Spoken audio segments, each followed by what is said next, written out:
नमस्कार दोस्तों, आपका स्वागत है हमारे अनुज लर्निंग हब चैनल में। आज की इस वीडियो में हम बात करने वाले हैं वासुदेव शरण अग्रवाल जी का जीवन परिचय। जी हाँ दोस्तों, वासुदेव शरण अग्रवाल जी का जीवन परिचय जो कि बोर्ड एग्ज़ाम में बार बार लगातार पूछा जाता है। ये 2015 से लगातार 16, 17, 18, 19, 20, 21, 22, 23 यहाँ तक 24 में भी पूछा गया था। वासुदेव शरण अग्रवाल जी का यह जीवन परिचय बहुत ही इम्पॉर्टेंट हो चुका है बोर्ड एग्ज़ाम के लिए दोस्तों, और ये हमें पूरे 5 नंबर दिलाता है बोर्ड एग्ज़ाम में। तो चलिए दोस्तों, वीडियो को स्टार्ट करते हैं और देखते हैं वासुदेव शरण अग्रवाल जी का जीवन परिचय।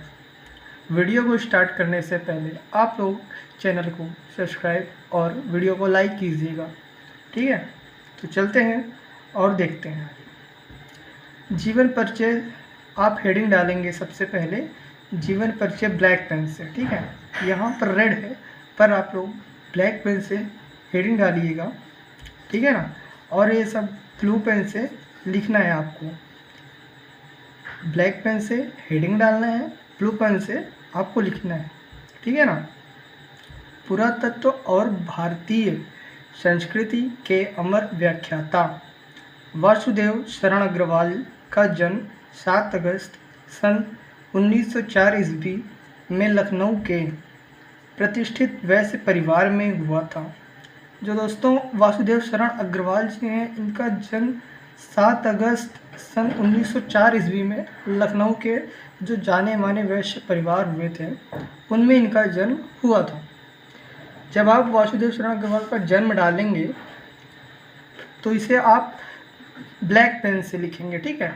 यदि अगर आप ब्लू पेन से लिखते हैं तो नीचे अंडरलाइन कर दीजिएगा, ताकि एग्जामिनर जो चेक करे उसे आप दिखाई दे कि आपने यहाँ पर कुछ लिखा है, ठीक है। हाईलाइट कर दीजिएगा, जैसे यहाँ पर हाईलाइट है आप हाईलाइट कर दीजिएगा, ताकि एग्जामिनर चेक करने वाले को साफ साफ दिखाई दे, ठीक है। तो चलिए आगे और देखते हैं। आपका बाल्यकाल लखनऊ में ही व्यतीत हुआ था। जो वासुदेव शरण अग्रवाल जी के माता पिता थे वो भी लखनऊ में रहते थे, तो जाहिर सी बात है वासुदेव शरण अग्रवाल जी भी लखनऊ में ही रहेंगे। इनका बचपन भी लखनऊ में ही बीता। बचपन से ही इनकी बुद्धि की जो प्रखरता है अध्ययन के क्षेत्र में सहायक सिद्ध हुई। और जो वासुदेव शरण अग्रवाल जी हैं, ये पढ़ने लिखने में बचपन से ही दोस्तों काफ़ी अच्छे थे, है ना। इसलिए इन्होंने अपनी अल्प आयु में ही काशी विश्वविद्यालय से बीए और लखनऊ विश्वविद्यालय से एमए, पीएचडी और डीलेट की उपाधि प्राप्त कर ली। दोस्तों अग्रवाल जी ने काशी विश्वविद्यालय से बीए और लखनऊ विश्वविद्यालय, जहाँ लखनऊ में रहते थे वहीं पास के विश्वविद्यालय से इन्होंने एमए, पीएचडी और डीलेट की उपाधि भी प्राप्त कर ली थी, ठीक है। यहाँ तक ठीक है, आगे बढ़े। चलिए, इनको अध्ययन और पुरातत्व विभाग में विशेष रुचि के कारण ही इन्हें काशी हिंदू विश्वविद्यालय ने पुरातत्व एवं प्राचीन इतिहास विभाग के अध्यक्ष पद का कार्यभार सौंप दिया। वासुदेव शरण जो अग्रवाल जी थे, उनकी रुचि विशेष रूप से दोस्तों अध्ययन और पुरातत्व विभाग में थी। इस रुचि को इनके देखते हुए जो काशी हिंदू विश्वविद्यालय था, उन्होंने वासुदेव शरण अग्रवाल जी को पुरातत्व एवं प्राचीन इतिहास विभाग का अध्यक्ष पद इनको सौंप दिया था। उसका कार्यभार वासुदेव शरण अग्रवाल जी को सौंप दिया था दोस्तों। चलिए आगे देखते हैं। बाद में ये आचार्य पद पर आसीन हुए। बाद में कुछ समय बाद इनको आचार्य पद भी मिला कार्य करने के लिए, है ना। बहुत समय तक ये मथुरा तथा लखनऊ के संग्रहालयों में क्यूरेटर भी रहे। वासुदेव शरण अग्रवाल जी बहुत समय तक मथुरा तथा लखनऊ, 2 जगह दोस्तों याद रखिएगा, पहला मथुरा तथा लखनऊ, है ना, लखनऊ में के संग्रहालयों में क्यूरेटर भी रहे। ठीक है ना। चलिए अब आगे देखते हैं। माँ सरस्वती का यह अमर पुत्र हिंदी साहित्य की सेवा करता हुआ 27 जुलाई सन 1967 में भारत माँ के चरणों में हमेशा के लिए सो गया।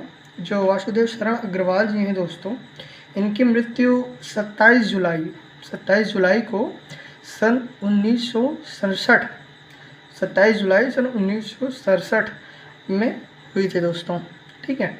जब आप इनकी मृत्यु लिखेंगे तो उसे भी आप अंडरलाइन कर दीजिएगा। अगर ब्लू पेन से लिखते हैं तो उसे अंडरलाइन कर दीजिएगा। ठीक है। या फिर ब्लैक पेन से लिख दीजिएगा, हाईलाइट हो जाएगा, अच्छा लगेगा एग्जामिनर को देखने में, तो वह नंबर भी आपको देगा अच्छे से, है ना। चलिए अब इनकी प्रमुख कुछ रचनाएं हैं जो उसको हम देखते हैं। ठीक है। प्रमुख रचनाएं, आप प्रमुख रचनाएं जब हेडिंग डालेंगे तो ये ब्लैक पेन से ही होंगी। ठीक है ना। बाकी और सब ब्लू पेन से आपको लिखना है। ठीक है। वासुदेव शरण अग्रवाल की प्रमुख रचनाएं निम्नवत हैं, तो वो भी देख लेते हैं कौन कौन सी हैं। जैसे पृथ्वीपुत्र, वेदविधा, कल्पलता, कल्पवृक्ष, मातृभूमि और कला और संस्कृत आदि। ठीक है।